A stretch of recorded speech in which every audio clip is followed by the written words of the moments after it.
दोस्तों नमस्कार।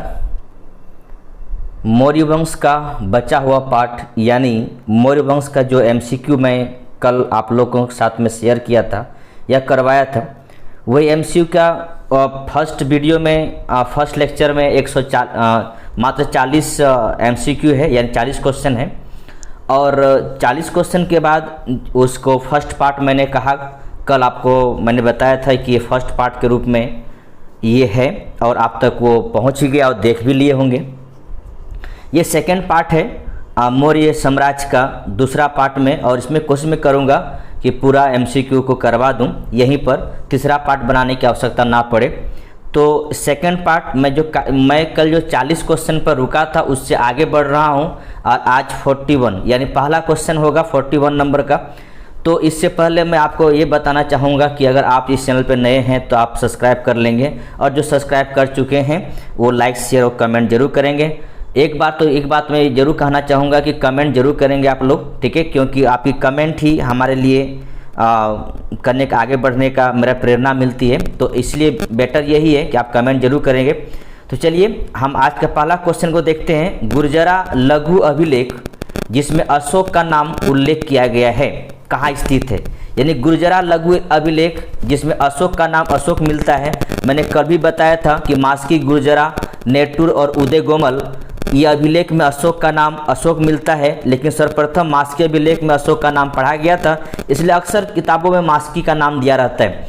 तो याद रखें, गुर्जरा, मास्की और नेटुर तथा उदय गोमल ये सारे अभिलेखों में अशोक का नाम अशोक ही मिलता है। लेकिन क्वेश्चन ये है कि गुर्जरा लघु अभिलेख है कहाँ? उत्तर प्रदेश के मिर्ज़ापुर जिला में, मध्य प्रदेश के दतिया जिला में, राजस्थान के जयपुर जिला में, या बिहार के चंपारण जिला में। ठीक है, ये चारों में आप लोग देखेंगे और बताइएगा कि इसका आंसर सही क्या होगा। तो याद रखेंगे ये इसका आंसर होगा मध्य प्रदेश की दतिया जिले में। ठीक है, ध्यान रखेंगे, इसका सही आंसर होगा मध्य प्रदेश की दतिया जिले में।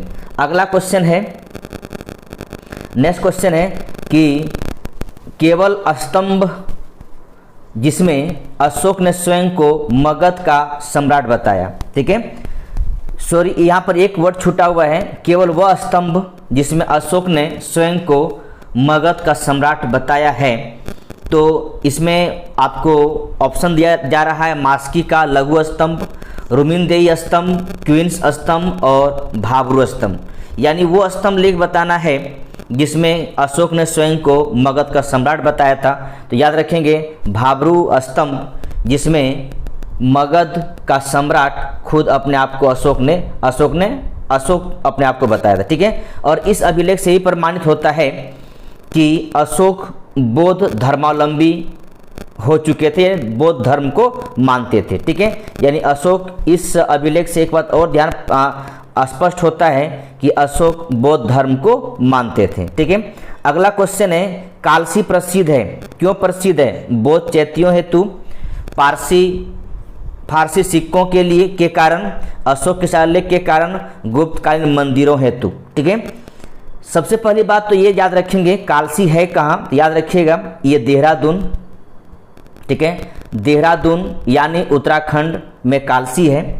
तो कालसी उत्तराखंड में है, एक बात ध्यान रखिएगा। और कालसी एक ऐतिहासिक महत्व इसकी अपनी है। ठीक है, इसीलिए आप याद रखिएगा ये अशोक के शिलालेख के कारण प्रसिद्ध है कालसी। ठीक है, अगला क्वेश्चन है, नेक्स्ट क्वेश्चन है कि कलिंग युद्ध का विवरण हमें ज्ञात होता है। तो एक बात ध्यान रखिएगा कि अशोक ने कलिंग युद्ध किए थे अपने राज्याभिषेक के 8वें वर्ष में। ठीक है, यानी 261 ईसा पूर्व में बीसी में कलिंग का युद्ध किए थे, और 8वें वर्ष या अशोक राज्याभिषेक 8वें वर्ष में कलिंग का युद्ध करते हैं होता है, जिसमें से करीब 1 लाख लोग मारे गए और कई युद्धबंदी हो गए। कलिंग के युद्ध का प्रमाण 13वें शिलालेख में मिलता है कि कलिंग का युद्ध हुआ था। ठीक है, अब यहाँ पर इतिहासकारों का कहना है कि आखिर कलिंग का युद्ध अशोक ने क्यों किया? कुछ तो कारण होगा ना, कलिंग का युद्ध क्यों किया? तो बहुत सारे इतिहासकार कहते हैं कि कलिंग ही एकमात्र जगह बचा हुआ था जहाँ पर जिसको अशोक ने अपने क्षेत्र में नहीं मिलाए थे। ठीक है, ये बातें कहें।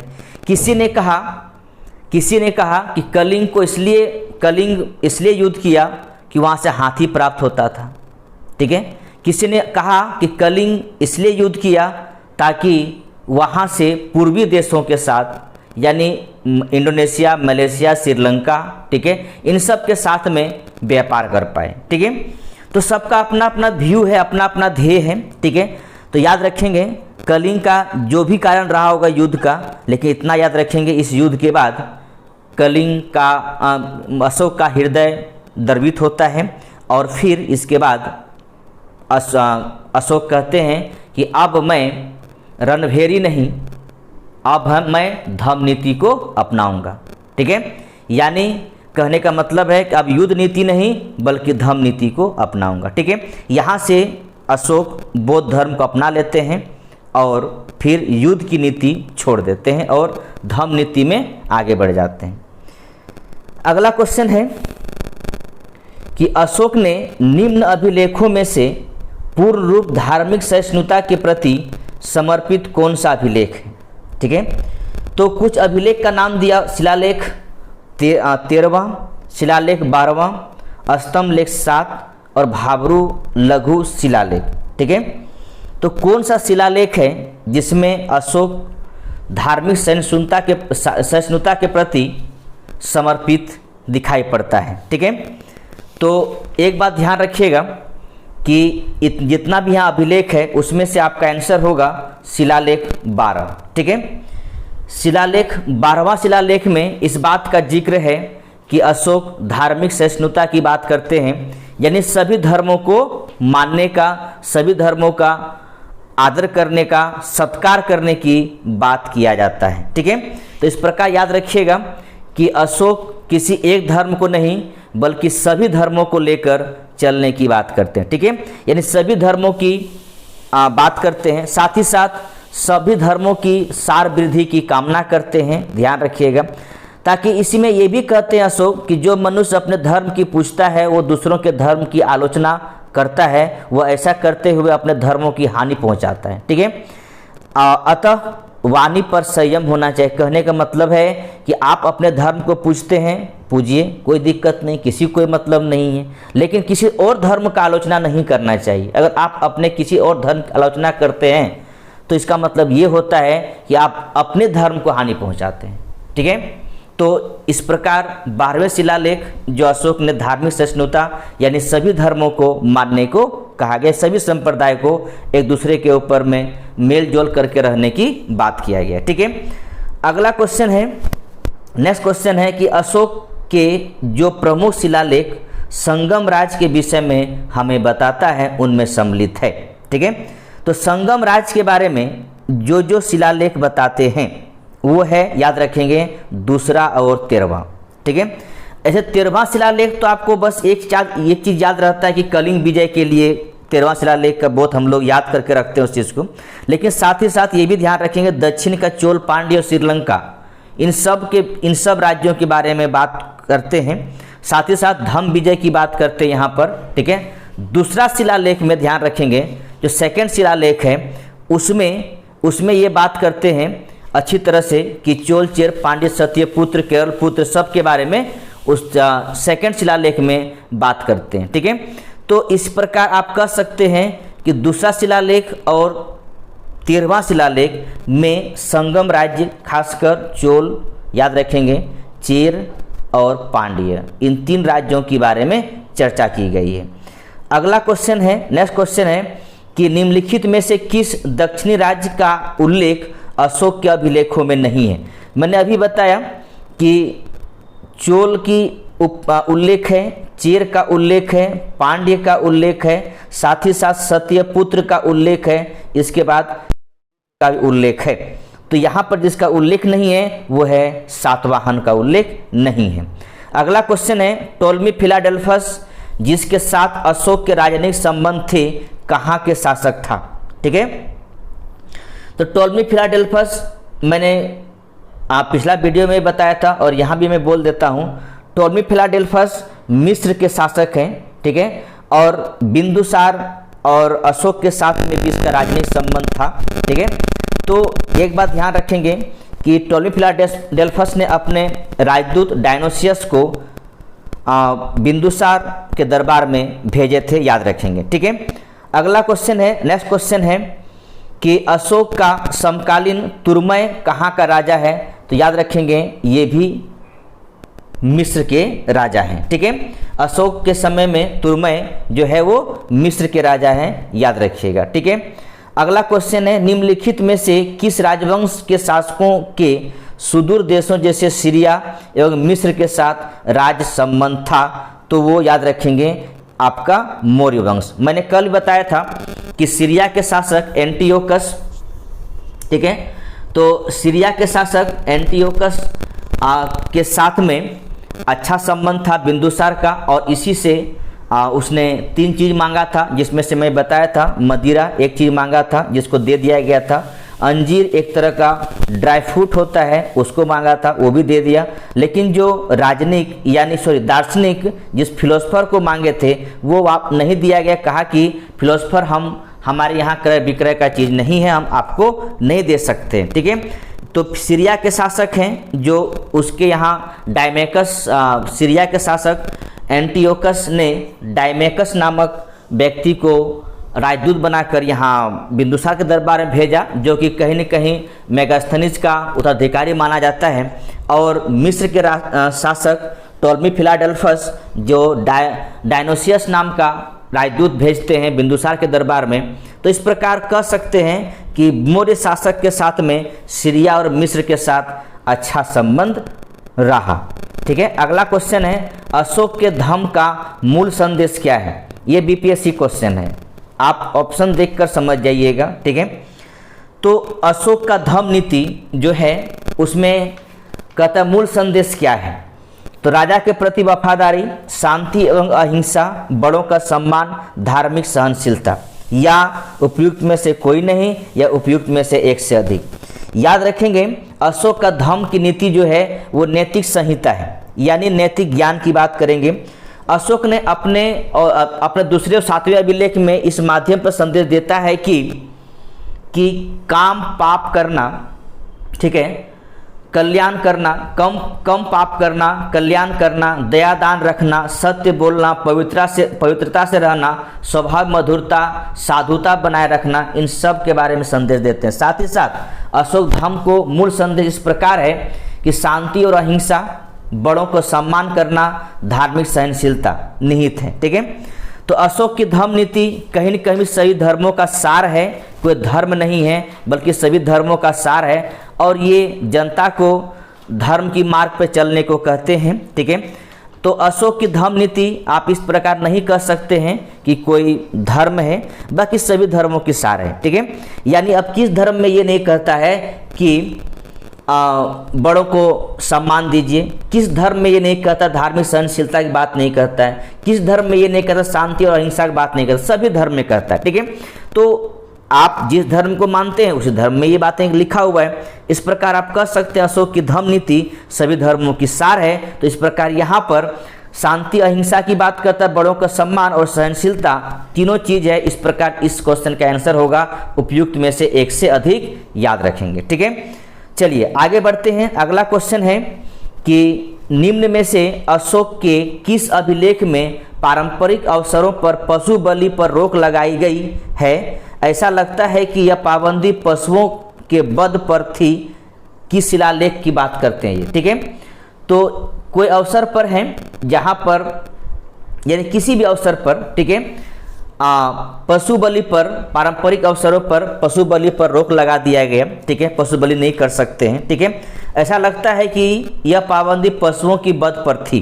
ठीक है, तो आपका शिलालेख 1, स्तंभ लेख 5, शिलालेख 9 और शिला अभिलेख या शिलालेख 11। ठीक है, तो इस प्रकार आप देखेंगे कि किस शिलालेख में पशु बलि पर रोक लगाया अशोक ने। ठीक है, तो याद रखेंगे कि शिलालेख जो 5 है, ठीक है, सॉरी स्तंभ लेख 5 जो है, ठीक है, स्तंभ लेख 5 है, इसमें पशु बलि पर रोक लगाता है। ठीक है, रोक लगाता है, ध्यान रखेंगे। ठीक है, तो पशु बलि को रोक लगाता है। अगर यहाँ पर यहाँ पर मैं थोड़ा सा करेक्शन करना चाहता हूँ, ठीक है। इस क्वेश्चन का आंसर स्तंभलेख 5 कहना कितना सही होगा, जबकि प्रथम शिलालेख में भी अशोक लिखता है कि पाकशाला में हजारों जानवरों को मारे जाते हैं, भविष्य में वो ना मारे जाएंगे, ठीक है।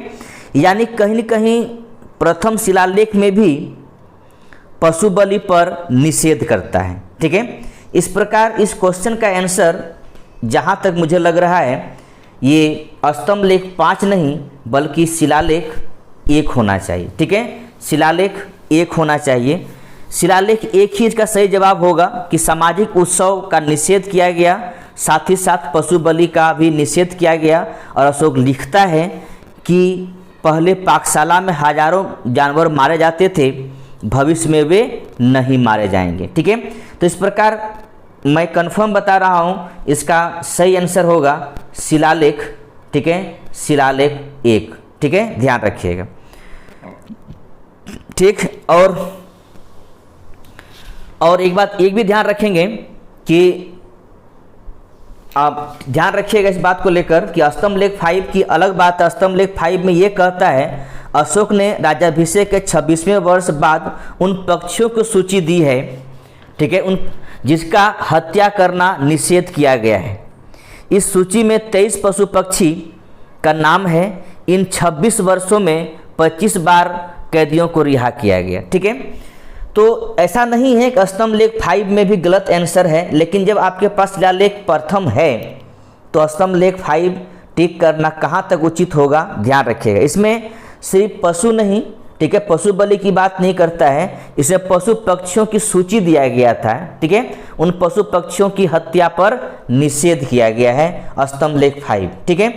खैर आपका जिस प्रकार ऑप्शन रहे या, लेकिन एक बात स्पष्ट मैं कर देना चाहता हूं यहाँ पर कि साफ साफ लिखा हुआ है शिलालेख प्रथम शिलालेख में कि पशु बलि पर रोक लगाए जाए, ठीक है, पशु बलि पर रोक लगाए जाए। इस प्रकार मेरे अनुसार शिलालेख प्रथम ही सही आंसर होगा, बाकी आप लोग देख लीजिएगा, ठीक है। निम्नलिखित प्राचीन भारतीय अभिलेखों में कौन सा एक खाद्यान्न को देश में संकट काल में उपयोग हेतु सुरक्षित रखने के बारे में प्राचीनतम शाही आदेश है, ठीक है। तो देखिए, मतलब कहने का मतलब आज भी हमारे FCI गोदाम है जहाँ पर हम लोग क्या करते हैं कि खाद्यान्न को संजो के रखते हैं, इस बात को लेकर कि ताकि भविष्य में काम आए। यानी कहने का मतलब है कि अगर सपोज करें किसी कारणवश से अकाल आ जाए तो वो अकाल में उस खाद्यान्न को निकाल कर हम गरीब जनता पर या फिर जहाँ जिसके पास अनाज नहीं हो उनको दे सकें, ठीक है। तो ये चीज़ें शुरू से किया गया है और आज भी किया जा रहा है, ठीक है। तो खाद्यान्न को देश की संकट काल में उपयोग हेतु सुरक्षित रखने के बारे में प्राचीनतम शाही आदेश जिसमें है वो है सहगोरा ताम्रपत्र, ठीक है। तो ये सहगोरा ताम्रपत्र अभिलेख है कहाँ, ध्यान रखेंगे, गोरखपुर में है, ठीक है, गोरखपुर उत्तर प्रदेश में है, ठीक है। और साथ ही साथ एक और अभिलेख है, ध्यान रखिएगा आप लोग, महास्थान, जिसका यहाँ जिक्र नहीं किया गया है और करना भी नहीं चाहिए, दोनों देता फिर आपको दिक्कत हो जाता है टिक करने में। एक और अभिलेख है महास्थान, ये बांग्लादेश बागोर जिला में है या बोगरा जिला में है।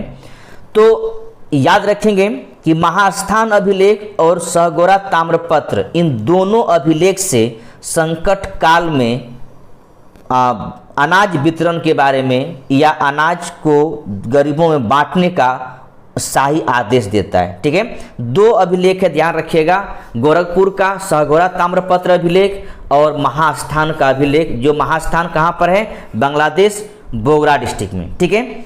अगला क्वेश्चन है कि कथन दिया हुआ है अशोक ने कलिंग को मौर्य साम्राज्य में जोड़ लिया था, बात सही है।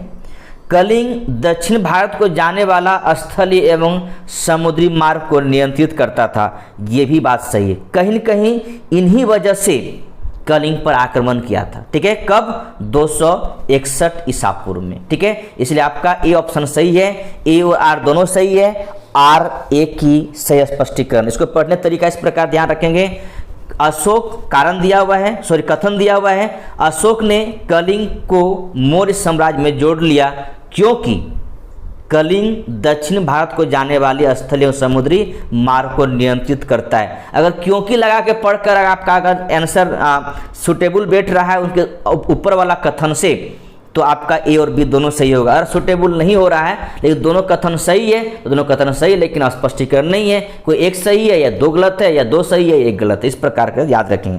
तो आप जब भी कारण कथन वाला क्वेश्चन पढ़ेंगे तो कथन के बाद क्योंकि लगा दीजिए, कथन वाला सेंटेंस के बाद क्योंकि लगा के पढ़िएगा। तो अगर उसमें सेंटेंस बैठ जाए, सही तरीके से व्याख्या कर दे, तो ए आंसर सही होगा, बाकी दो होगा। ठीक है, तो चलिए इसका ए सही आंसर होगा, याद रखेंगे। अगला क्वेश्चन है फिर कथन कारण में है, मौर्यकालीन शासकों ने धार्मिक आधार पर भू अनुदान नहीं दिया था। ठीक है, भू अनुदान नहीं दिया था, ठीक, क्योंकि भू अनुदान के विरुद्ध कृषकों ने विद्रोह किया। खैर ये तो खैर सही है ही नहीं। ठीक है, भू अनुदान दिया ही नहीं दिया था, सही बात है, लेकिन भू अनुदान अगर नहीं दिया गया तो कृषकों ने विद्रोह किया था, ये सही बात है ही नहीं। ठीक है, तो इस प्रकार आप याद रखेंगे ए सही है और आर गलत है। ठीक है, याद रखिएगा मौर्यकालीन में कोई भू अनुदान नहीं दिया था धार्मिक आधार पर। ठीक है, और धार्मिक आधार पर भू अनुदान दे या ना दे, इसे कृषक विद्रोह क्यों करेगा। ठीक है, तो एक बात ध्यान रखिएगा, पहली बार भू अनुदान की जो जानकारी मिलेगा वो आपको याद रखेंगे सातवाहन। ठीक है, सातवाहन वंश में जानकारी मिलेगा और इसके बाद नहीं। तो दोस्तों इस प्रकार याद रखेंगे कि पहला सही है, भू अनुदान नहीं दिया था मौर्यों ने और कृषक ने विद्रोह, ऐसे कोई बात नहीं था, विद्रोह किया था ऐसे कोई बात नहीं है। तो इसका मतलब है कारण गलत है, कथन सही है, इसलिए आपका आंसर आपका याद रखेंगे वो होगा आपका सी होगा। ठीक है, सी होगा, ध्यान रखेंगे। अगला क्वेश्चन है, नेक्स्ट क्वेश्चन है कि प्रसिद्ध यूनानी राजदूत मेगास्थनीज भारत में किसके दरबार में आए थे। तो इस क्वेश्चन का कितना बार मैं बोल चुका हूँ, यहाँ पर डिस्कस करने की आवश्यकता नहीं है, ये चंद्रगुप्त मौर्य के दरबार में आए थे। ठीक है, मेगास्थनीज दूत था, किसका दूत था, सेल्यूकस निकेटर का दूत था, याद रखिएगा। ठीक है, अगला क्वेश्चन है, मौर्य साम्राज्य का 7 वर्गों विभाजन का विशेष रूप से उल्लेख किया गया है। ठीक है, तो मौर्य साम्राज्य को 7 वर्गों में बांटा, किसने बांटा, मेगास्थनीज ने बांटा। ठीक है, मेगास्थनीज ने बांटा, लेकिन इन 7 वर्गों किस प्रकार बांटा देखिए, एक है दार्शनिक, सेकंड कृषक, थर्ड पशुपालक, चौथा व्यापारी या शिल्पीकार, पांचवा योद्धा, छठा गुप्तचर या निरीक्षक, सातवां मंत्री, सलाहकार, पार्षद, कुछ भी चलेगा। मेगास्थनीज ने कहीं भी जाति को इस प्रकार नहीं बांटा, ब्राह्मण, क्षत्रिय, वैश्य, शूद्र, इस प्रकार नहीं। ठीक है, मेगास्थनीज को यह समझ में आ रहा था कि भारतीय समाज दार्शनिक है, कृषक है, पशुपालक है, व्यापारी है, सैनिक है, गुप्तचर है, निरीक्षक है, मंत्री है। ठीक है, साथ ही साथ मेगास्थनीज ने कहीं पर दास प्रथा का कोई जिक्र नहीं किया है। ठीक है, जिक्र नहीं किया। इस प्रकार इसका सही उल्लेख होगा, ध्यान रखिएगा, मेगास्थनीज का इंडिका। ठीक है, ये आपका सही आंसर होगा, ध्यान रखिएगा। ठीक है, अगला क्वेश्चन है, नेक्स्ट क्वेश्चन है, ध्यान रखेंगे। अगला क्वेश्चन है कि निम्नलिखित में से किस स्रोत में उल्लेखित है कि प्राचीन भारत में दासता नहीं था। मैंने ही बताया कि मेगास्थनीज को यह समझ में नहीं आ रहा था कि इस समय दास था, लेकिन जबकि अर्थशास्त्र कौटिल्य दास का जिक्र करते हैं, ऐसी बात नहीं दास नहीं था, दास प्रथा चलते आ रहा था, लेकिन मेगास्थनीज को लगा था कि यहाँ पर दास नहीं है। ठीक है, नहीं है। और इसका सोचना भी यही था कि यहाँ पर हम लोग अपने नौकर को बड़ा प्यार से रखते हैं, फुसला के रखते हैं ताकि ठीक ठाक से रहे। तो दास प्रथा मेगास्थनीज ने कहा नहीं था, लेकिन अर्थशास्त्र कौटिल्य कहता है कि दास प्रथा था। ठीक है, चलिए आगे बढ़ते हैं। अगला क्वेश्चन है मौर्य काल में टैक्स को छुपाने, चोरी करने के लिए इनमें से क्या दंड दिया जाता था। ठीक है, अगर आज ऐसा दंड दिया जाता तो शायद कोई टैक्स चोरी नहीं करता। ठीक है, तो उस समय टैक्स चोरी करने का जो दंड था वो था मृत्युदंड। ठीक है, मृत्युदंड, यानी डायरेक्ट। सोच के देखिए कि क्या स्थिति है। ठीक है, अगर आज ऐसा रहता तो शायद इसके बारे में लोग सोचने के लिए मजबूर हो जाता। तो याद रखेंगे, मेगास्थनीज की पुस्तिका इंडिका से पाटलिपुत्रा नगर प्रशासन की वर्णन मिलता है। साथ ही साथ ये भी कहता है कि नगर प्रशासन को 30 सदस्यों द्वारा 6 समितियों द्वारा, ठीक है, 30 सदस्य और 6 समितियों द्वारा पूरे प्रशासन को देखा जाता था। तो याद रखेंगे इसमें से आपका जो टैक्स चोरी वाला कहानी है, ये टैक्स चोरी वाला ये कहानी है कि अगर टैक्स चोरी जो करता था उसे मृत्युदंड दिया जाता था, ठीक है। तो याद रखेंगे मेगास्थनीज के अनुसार कहना है कि 30 सदस्यों वाला 6 समिति, यानी एक समिति 5 व्यक्ति नगर प्रशासन को चलाता था, ठीक है। अगला क्वेश्चन है कि निम्नलिखित में से कौन स्रोत मौर्य के नगर प्रशासन का विस्तृत विवरण प्रस्तुत करता है। अगर नगर प्रशासन की बात किया जाए तो मेगास्थनीज का इंडिका, ध्यान रखेंगे, ठीक है। मेगास्थनीज जो आए थे वो सेल्यूकस का राजदूत है, कहा जाता है हेलेना के साथ साथ भेजा था। और भारतीय समाज में एक बड़ा अच्छा कहावत है कि पत्नी का जो भाई है वो घर घुसना होता है, ठीक है। तो वो घर में रहते हैं, बाहर निकलते नहीं हैं, ठीक है। बड़ा कहता है कि सारी खुदाई एक तरफ और जोरू का भाई एक तरफ, ठीक है। ये घर में रहा हर समय, कहीं बाहर नहीं निकला। इनको दास समझ में नहीं आया, इनको लगा कि कभी अकाल भी नहीं पड़ा हमारे देश में, मतलब मौर्य साम्राज्य में, क्योंकि जब घर में घुस के रहेंगे तो क्या समझ में आएगा दास प्रथा था कि अकाल नहीं, अकाल था।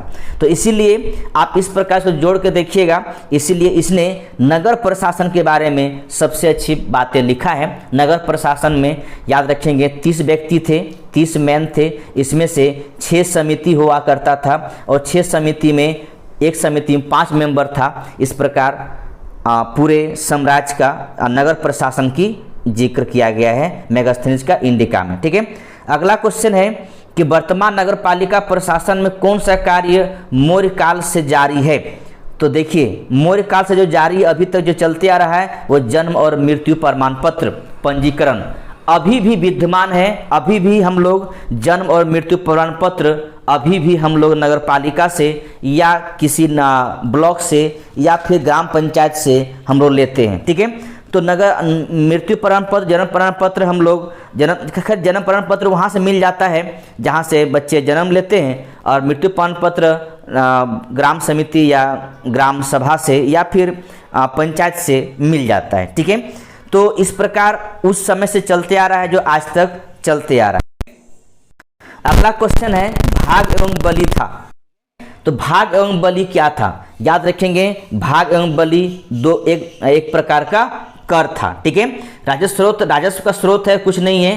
तो याद रखेंगे भाग एवं बलि एक प्रकार का टैक्स था और इसे आप कुछ भी नहीं कर सकते, ठीक है। तो याद रखेंगे कर के रूप में भाग लोग लेता था और बलि भी राजस्व का ही स्रोत हुआ करता था, ठीक है। अगला क्वेश्चन है कि मौर्य काल में भूमि कर जो कि राज्य की आय का प्रमुख स्रोत था किस अधिकारी द्वारा एकत्रित किया जाता था, ठीक है। तो मौर्य काल में भूमि कर जो राज्य की आय का प्रमुख स्रोत था किस अधिकारी द्वारा एकत्रित किया जाता था, ये आपसे पूछा जा रहा है।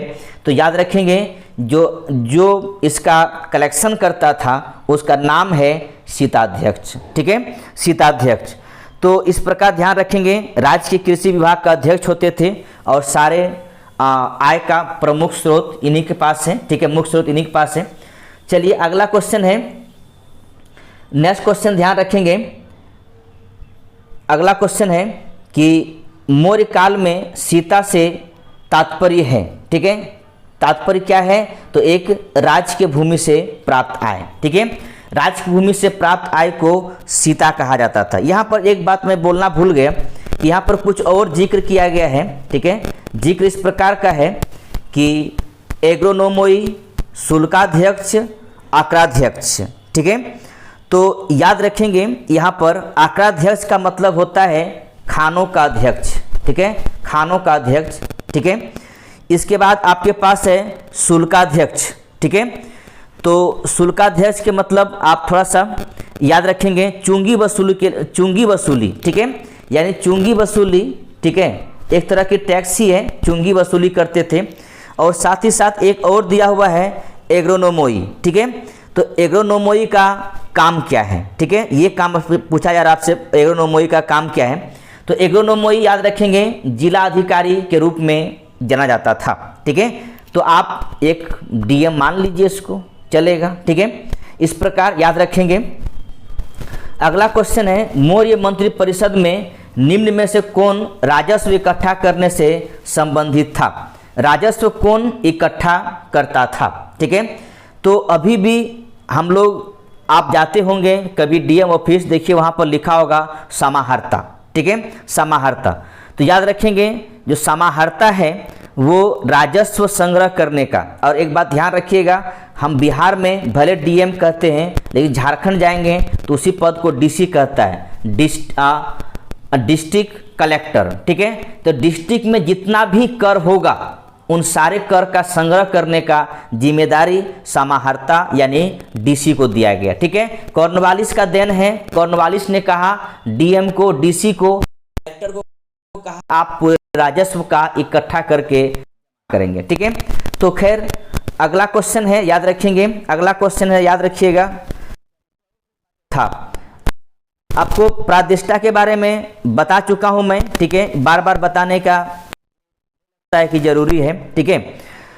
तो प्रादिष्टा अगर आप चाहते तो कंटक शोधन फौजदारी एक न्यायाधीश होते थे, ठीक है। साथ ही साथ यहाँ पर एक और दिया हुआ है अंत, ठीक है, अंतपाल दिया हुआ है। तो अंतपाल का मतलब होता है सीमावर्ती दुर्गों का रक्षक, ठीक है।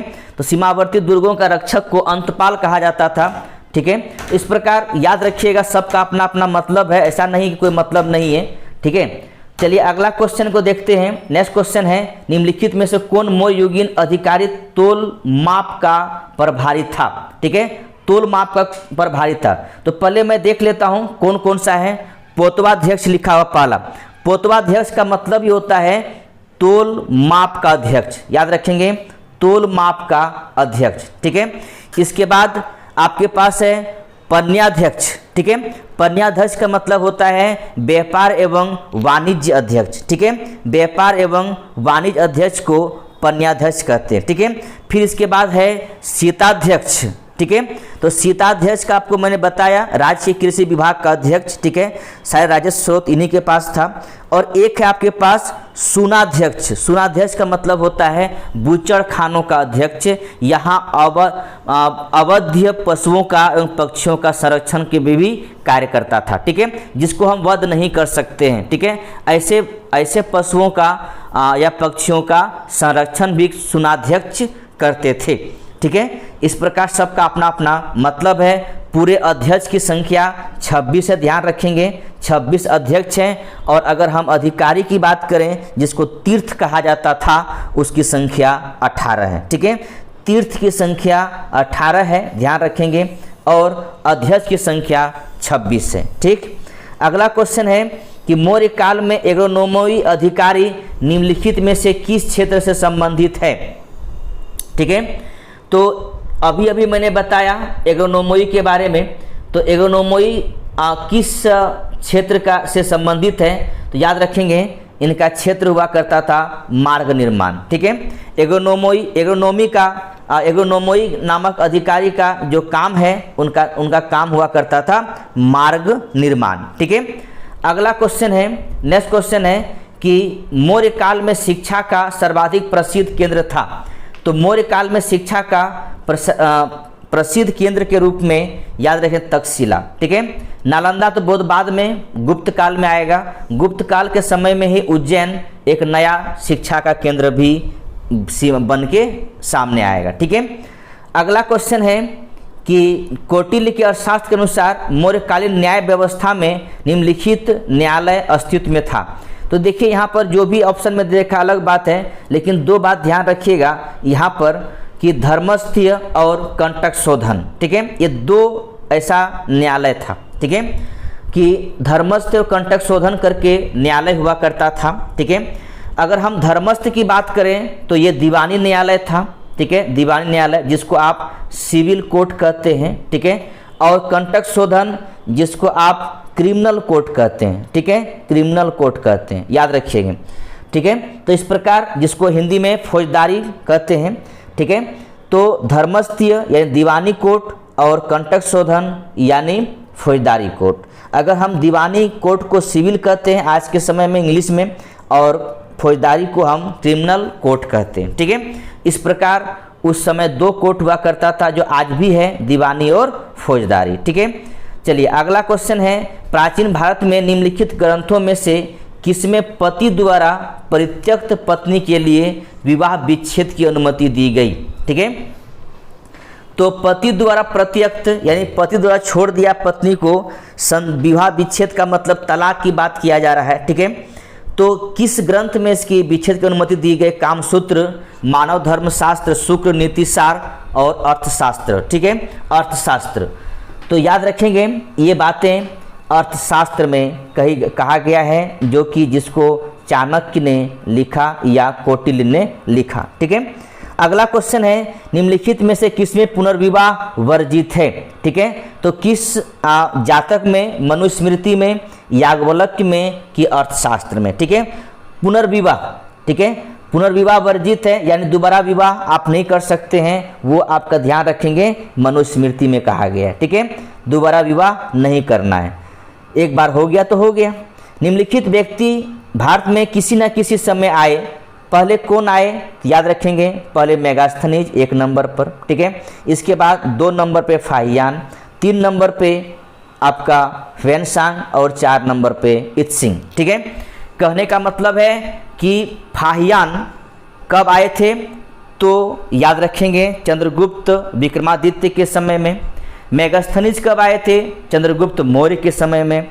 इत्सिंग कब आए थे? 7वीं सदी में आए थे। और ह्वेनसांग कब आए थे? तो हर्षवर्धन के समय में। ठीक है, तो अगर देखा जाए तो पहले मेगास्थनीज यानी 3, इसके बाद 1 मेगास्थनीज चंद्रगुप्त मौर्य के समय में, इसके बाद फाहियान चंद्रगुप्त विक्रमादित्य के समय में, 2 यानी 3 के बाद 2, इसके बाद फिर इसके बाद 4 ह्वेनसांग हर्षवर्धन के समय में, और इत्सिंग सबसे लास्ट में। तो 3 2 3 देखिए यहाँ पर है 3 1 4 2 यानी आपका बी ऑप्शन सही है। ठीक है, अगला क्वेश्चन है कि सूची 1 को सूची 2 में मिलाइए। ठीक है, और सम्मिलित कीजिए और सूची के नीचे दिए गए कूट में सही उत्तर चुनिए। ठीक है, तो कूट को हटाइए। यहाँ पर देखिए, अब आराम से इसको ठीक कर सकते हैं अपने आप में ही। देखिए यहाँ पर करना क्या है, कुछ करना नहीं है। चंद्रगुप्त को मैं कितना बार आपको बोल चुका हूँ, जिसका नाम सेंड्रोकोटस हुआ करता था। ठीक है, या सेंड्रोकोटस था। तो चंद्रगुप्त सेंड्रोकोटस। ठीक है, बिंदुसार जिसका नाम अमित्रघात। ठीक है, अशोक जिसका नाम पियदसी या पीर्यदसी, इसके बाद जिसका चाणक्य जो कि विष्णुगुप्त। तो मैंने बताया कि चंद्रगुप्त मौर्य जिसका नाम सेंड्रोकोटस था, विलियम जोन्स ने पहचाना सेंड्रोकोटस चंद्रगुप्त के। बिंदुसार को अमित्रघात कहा गया। ठीक है, अशोक अपने नाम में देव नाम पियदसी रखा अभिलेखों में, और चाणक्य का बचपन का नाम विष्णुगुप्त था। ठीक है, अगला है अंतिम मौर्य सम्राट कौन था? ठीक है, तो अंतिम मौर्य सम्राट ध्यान रखेंगे बृहदत्त था। ठीक है, अगला क्वेश्चन है, अंतिम मौर्य सम्राट बृहदत्त की हत्या उनके सेनापति पुष्यमित्र शुंग ने की थी। एकदम सही है, उसने किया था। अंतिम शुंग राजा देवभूति की हत्या उनके ब्राह्मण मंत्री वासुदेव ने की, और उसने राज सिंहासन हत्या लिया, और वासुदेव ने एक नए वंश कर्ण वंश की स्थापना की। ठीक है, आंध्र के कर्ण राजवंश के अंतिम शासक के पद से वंचित किया था। ठीक है, ये भी सही है, ये भी सही है। इस प्रकार आपका तीनों कथन सही है, यानी ABCD यानी कनिमत 1 2 3 सब सही है।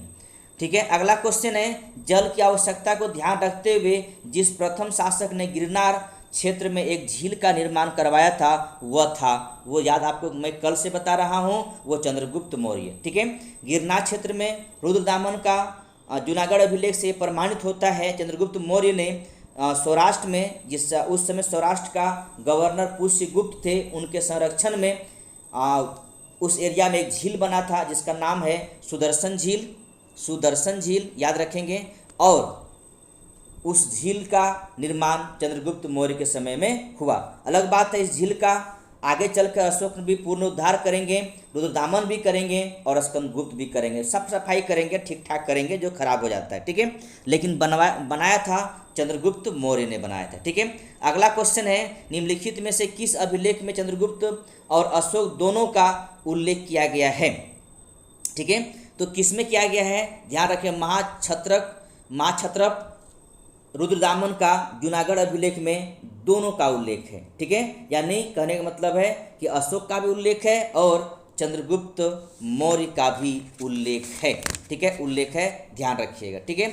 अगला क्वेश्चन है, नेक्स्ट क्वेश्चन है कि बराबर पहाड़ी की गुफा के विषय में निम्न में कौन सा सही नहीं है, ठीक है, कौन सा सही नहीं है, ये आपसे क्वेश्चन है। तो बराबर पहाड़ी के बारे में आपको वहाँ पर कह रहा है, बराबर पहाड़ी में 4 गुफाएं हैं, ठीक है, 4 गुफाएं हैं। 3 गुफाओं का दीवार पर अशोक ने अभिलेख उत्कीर्ण है, ठीक है। ये अभिलेख पूर्ण गुफाओं को आजीविकों को समर्पित होने का उल्लेख करता है, ठीक है। तो ये अभिलेख जो है, ये अभिलेख जो है इन गुफाओं को आजीविकों को समर्पित होने का उल्लेख करते हैं। और चौथा कहता है ये अभिलेख ईसा 6ठी शताब्दी के हैं, नहीं, ये अशोक काल के, ठीक है। तो ये 4 गुफाएं याद रखेंगे, जिसका नाम है कर्ण चौपार, सुदामा और विश्व झोपड़ी। तो ये 4 गुफाएं बराबर की पहाड़ी पर हैं जो अशोक ने आजीविकों को दान दिए थे। इन 4 गुफाओं में 3 गुफाओं पर अशोक ने अपने अभिलेख उत्कीर्ण किए हैं, ध्यान रखिएगा। और ये सारी गुफाओं को आजीविकों को समर्पित है, ठीक है। इस प्रकार जो सही नहीं है वो आपका 6ठी शताब्दी ईसा पूर्व के नहीं बल्कि अशोक के समय की गुफा है, ठीक है। अगला क्वेश्चन है, निम्न में कौन सुमेलित नहीं है, सांची मध्य प्रदेश, सारनाथ उत्तर प्रदेश, रुमिनदेई नेपाल की तराई, निगाली सागर, ठीक है। ये आपका सही नहीं है, ये कनक मुनि स्तूप के पास है, ठीक है, कनक मुनि स्तूप के पास निगाली सागर स्तंभ लेख है, ठीक है। अगला क्वेश्चन है कि सांची किस कला और मूर्ति कला का निरूपण करता है। तो सांची ध्यान रखिएगा बौद्ध कला या मूर्ति कला का निरूपण करता है, ठीक है। नेक्स्ट है, मौर्य साम्राज्य में प्रचलित मुद्रा का नाम क्या है, ठीक है। तो मौर्य के समय में जो मुद्रा है, जो प्रचलित मुद्रा है, ठीक है, ऐसे मुद्रा तो और है, ठीक है, काकनी भी उस समय की मुद्रा है, ठीक है। लेकिन जो प्रचलित मुद्रा है जो उस समय चलता था, ठीक है, उस समय की बहुत सारी मुद्राएं थी, काकनी, पन, ठीक है। और इसके बाद तो कहता है काकनी सब छोटा सा मुद्रा था, लेकिन जो प्रचलित मुद्रा है उस समय का जो चलता था वो है पन, याद रखेंगे, पन, जो कि चांदी का मुद्रा था, ठीक है, चांदी का मुद्रा था। तो इस प्रकार ध्यान रखिएगा कि उस समय जब मौर्य काल के समय में काकनी मुद्रा है लेकिन पन सर्वाधिक प्रचलित मुद्रा था, ठीक है। अगला क्वेश्चन है, प्राचीन भारत में वह प्रसिद्ध शासक जिसने अपने जीवन के अंतिम दिनों में जैन धर्म को अपना लिया। कहा जाता है 298 ईसा पूर्व में चंद्रगुप्त मौर्य ने अपने बेटा बिंदुसार को राजपाट सौंपकर श्रवण बेलगोला चले गए और भद्रबाहु के नेतृत्व में इसने जैन धर्म को अपना लिए और श्रवण बेलगोला में संलेखन विधि द्वारा अपने जीवन को समाप्त कर दिए, ठीक है। तो इस प्रकार कहा जा सकता है, इसका सही आंसर होगा चंद्रगुप्त मौर्य जो अपने जीवन के अंतिम समय में जैन धर्म को अपनाए और भद्रबाहु के नेतृत्व में दीक्षा लिए, ठीक है। अगला क्वेश्चन है, नेक्स्ट क्वेश्चन है कि निम्नलिखित में से अशोक उत्तराधिकारी कौन था, ठीक है। तो अशोक का उत्तराधिकारी कौन था, ये क्वेश्चन है, याद रखेंगे।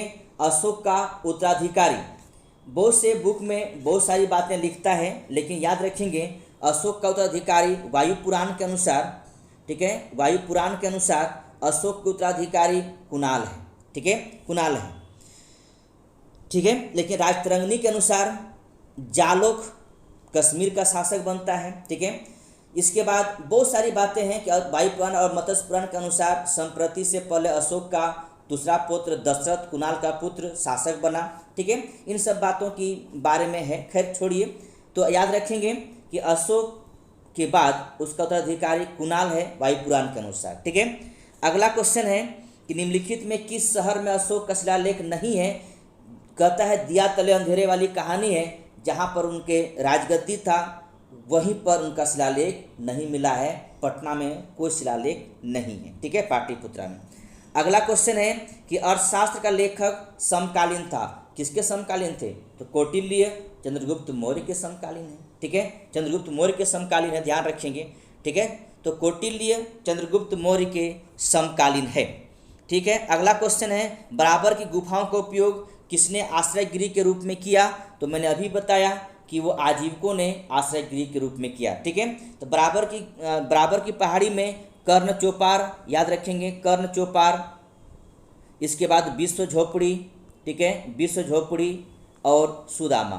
ठीक है, सुदामा, इस प्रकार उन गुफाओं का नाम था। ठीक है, अगला क्वेश्चन है, नेक्स्ट क्वेश्चन है कि श्रीनगर की स्थापना किस शासक ने किए थे? याद रखेंगे झेलम नदी के किनारे, झेलम नदी किनारे या वितस्ता नदी के किनारे श्रीनगर की स्थापना अशोक ने किया था। राजतरंगिणी के अनुसार, कलहन की राजतरंगिणी के अनुसार अशोक ने वितस्ता या झेलम नदी किनारे श्रीनगर की स्थापना किए थे। अगला क्वेश्चन है सूची 1 को सूची 2 से मिलाइए। तो चंद्रगुप्त मौर्य के समय में पूरे मौर्य साम्राज्य चार प्रांतों में बटा था। उत्तरापथ राजधानी तक्षशिला, दक्षिणापथ राजधानी सुवर्णगिरी, अवंती, उज्जैन और पूर्वी यानी प्राची देश का राजधानी वो है पाटलिपुत्रा। लेकिन जब अशोक ने कलिंग को जीता तो 5वां राजधानी होगा कलिंग। ठीक है, 5वां प्रांत हो कलिंग, जिसका राजधानी होगी तौसली। ठीक है, कलिंग की राजधानी तौसली। इस प्रकार अगर चंद्रगुप्त मौर्य के समय पूछे आपसे कि कितने प्रांत थे, तो 4 प्रांत।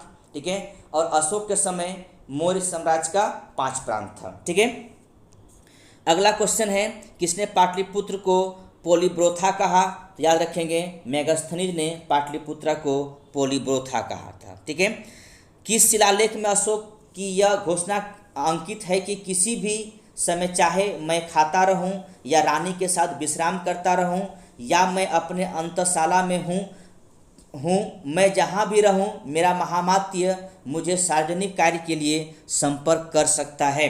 ऑप्शन आपको दिया गया है, दूसरा शिलालेख, 4th शिलालेख, 5वां शिलालेख और 6ठा शिलालेख। ठीक है, ये 4 शिलालेख की बात किया जा रहा है। ठीक है, तो याद रखेंगे इसका सही आंसर होगा 6ठा शिलालेख। ठीक है, अगला क्वेश्चन है कि किस शिलालेख में अशोक ने घोषणा की है कि सारी प्रजा मेरी संतान है। ठीक है, तो सारी प्रजा मेरी संतान है, उसका जिस शिलालेख में इसका वर्णन किया गया है वो है पृथक कलिंग शिलालेख। ठीक है, और दूसरा पृथक कलिंग शिलालेख पहला है ये, और सेकंड पृथक कलिंग शिलालेख में कहता है कि जिस प्रकार धाई माँ को सौंपकर एक माँ, जिस तरह धाई माँ को अपने बच्चे सौंपकर एक माँ निश्चिंत हो जाती है, उसी प्रकार मैंने भी बहुत सारे अधिकारियों को नियुक्त किया है अपने प्रजा के लिए। मैं भी उनको उन अधिकारियों को उन प्रजा के सामने सौंपकर मैं भी निश्चित हो गया हूँ। ठीक है, यानी प्रजा के प्रति अशोक का बहुत अधिक कह सकते हैं कि आदर सम्मान सत्कार हुआ करता था। आगे क्वेश्चन है विष्टि है, तो विष्टि क्या है?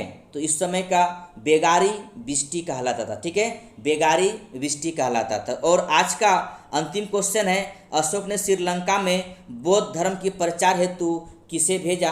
तो दोनों को भेजा, महेंद्र और संघमित्रा दोनों को बौद्ध धर्म की प्रचार करने के लिए अशोक ने श्रीलंका भेजा था।